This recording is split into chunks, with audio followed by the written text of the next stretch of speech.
اور اس کو ایسا ایکسپوز کروں گا، اس کو ایسا ننگا نچاؤں گا کہ دنیا اور جہان والے کہیں گے کہ دیوبندیت کی خون میں آج بھی کچھ دم اور خم باقی ہے، اور یہ خود یہ کہے گا۔ بند کرو ہاتھ جوڑ کے میں ہاں، قادیانیوں نے جو اس کو مواد فراہم کیا ہے، اس میں یہ لوگ یعنی دیوبندی ہارے ہیں۔ بات دراصل 4 اکتوبر 1977 کی ہے کہ جب پاکستان کے پنجاب کے شہر جہلم میں مرزا ارشد محمود کے یہاں ایک بچہ پیدا ہوتا ہے، اور اس بچے کا نام گھر والوں کی جانب سے محمد علی مرزا رکھا جاتا ہے۔ لیکن کسی کو کیا معلوم تھا کہ آگے چل کر کے یہی بچہ انجینئر بن جائے گا، اور اس کے نام کے سامنے انجینئر کا لقب لگ جائے گا، اور آگے چل کر کے یہ اور بڑے بڑے کارنامے کرے گا، بڑے بڑے گل کھلائے گا۔ چنانچہ جب یہ بچہ جوان ہوا تو لاہور کی university of engineering and technology Taxila سے پاس آؤٹ ہو کر یہ پنجاب گورنمنٹ کے انڈر میں اپنی انجینئرنگ کی خدمات دینے لگا اور وہاں پر جاب کرنے لگا،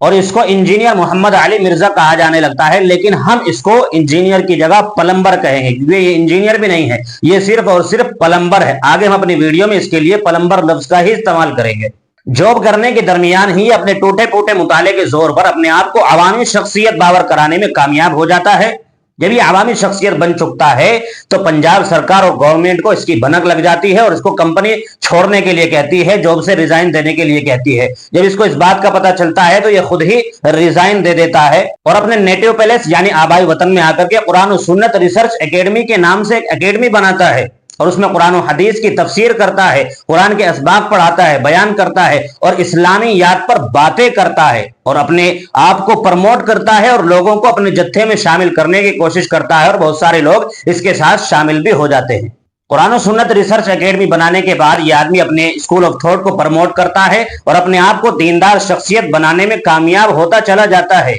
اور اپنے مائنڈ سیٹ اور اپنے اسکول آف تھاٹ کو لوگوں پر تھوکنے میں اتنا کامیاب ہو جاتا ہے کہ 17 جون 2014 کو جس نے یوٹیوب چینل کھولا تھا اس پر آج کی ڈیٹ میں 2.96 ملین سبسکرائبر ہیں۔ لیکن یہ دین سے کتنا دور ہے اور اس کے دماغ کے اندر کتنا خناس بھرا ہوا ہے، آپ اس کے اس جملے سے اندازہ لگا سکتے ہیں، جس کے اندر اس نے کہا کہ میں نہ اہل حدیث سے تعلق رکھتا ہوں، نہ میں بریلوی ہوں، نہ میں دیوبندی ہوں، نہ میں وہابی ہوں، نہ میں کسی اور مسلک و مشرب سے تعلق رکھتا ہوں، میں اپنے استنباط کرتا ہوں قرآن و حدیث سے، اور اپنے آپ کو اس نے ٹیگ اور ٹائٹل دے دیا کہ میں علمی کتابی ہوں، نہ میں وہابی نہ میں دیوبندی، میں ہوں علمی کتابی۔ ہے کہ میں نے فرقہ واریت کو 3 طلاقیں دے کر اور 4 تکبیریں پڑھ کر ہمیشہ کے لیے دفنا دیا ہے۔ حالانکہ یہ بریلوی خاندان میں پیدا ہوا، اہل حدیث سے بھی اس کا گہرا تعلق رہا، اہل تشیع سے بھی اس کا رابطہ رہا، یہ جماعت اسلامی میں بھی رہا، یہ مدنی جماعت میں بھی رہا، یہ تبلیغی جماعت میں بھی رہا، یہ بریلوی مسلک و مشرب کو بھی فالو کرنے والا رہا، لیکن آج یہ کہتا ہے کہ میں علمی کتابی ہوں۔ 4 اکتوبر 1977 سے لے کر 2007 کے اینڈ تک آلموسٹ 31 سال تک 31 ایئرز تک بریلوی رہا۔ اس کے بعد کچھ عرصہ میرا دیوبند کے ساتھ گزرا، پھر اہل حدیث کے ساتھ بھی، اور ایز اے اسٹڈی میں نے اہل تشیع کے ساتھ بھی وقت گزارا۔ لیکن بات یہی ختم نہیں ہوتی ہے۔ یہ ویڈیو بنانے کا میرا مقصد کیا ہے اور مجھے ضرورت کیوں پڑی، یہ میں آپ کو آگے بتاؤں گا، اور اس کو ایسا ایکسپوز کروں گا، اس کو ایسا ننگا نچاؤں گا کہ دنیا اور جہان والے کہیں گے کہ دیوبندیت کی خون میں آج بھی کچھ دم اور خم باقی ہے، اور یہ خود یہ کہے گا۔ بند کرو ہاتھ جوڑ کے میں اس پلمبر مرزا پر یہ الزام ہے کہ یہ قرآن و حدیث کی باتوں کو تروڑ مروڑ کر پیش کرتا ہے اور غلط سلط حوالے بیان کرتا ہے، جس کی 1-2 جھلک میں آپ کو دکھا رہا ہوں۔ ایک مرتبہ اس نے ام المؤمنین حضرت عائشہ رضی اللہ تعالی عنہا کی ذات اقدس پر بھی حملہ کیا۔ دیکھیے ویڈیو۔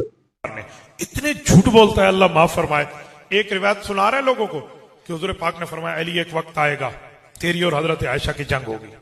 اتنے تک تو روایت ٹھیک ہے۔ اگلا اپنا لفظ ڈالا کہ علی نے کہا یا رسول اللہ اس وقت میں ظالم ہوگا، فرمایا تو نہیں عائشہ ظالمہ ہوگی، نعوذ باللہ من ذالک۔ اس بے ایمان کو کہو تو اپنے 7 جنم اگر لے سکتا ہے نا، 7 نہیں 8 جنم لے کر بھی آ جانا، تیرا دادا پر دادا لکڑ دادا سکڑ دادا دکڑ دادا بھی حدیث کی کتابوں سے لفظ نہیں دکھا سکتا۔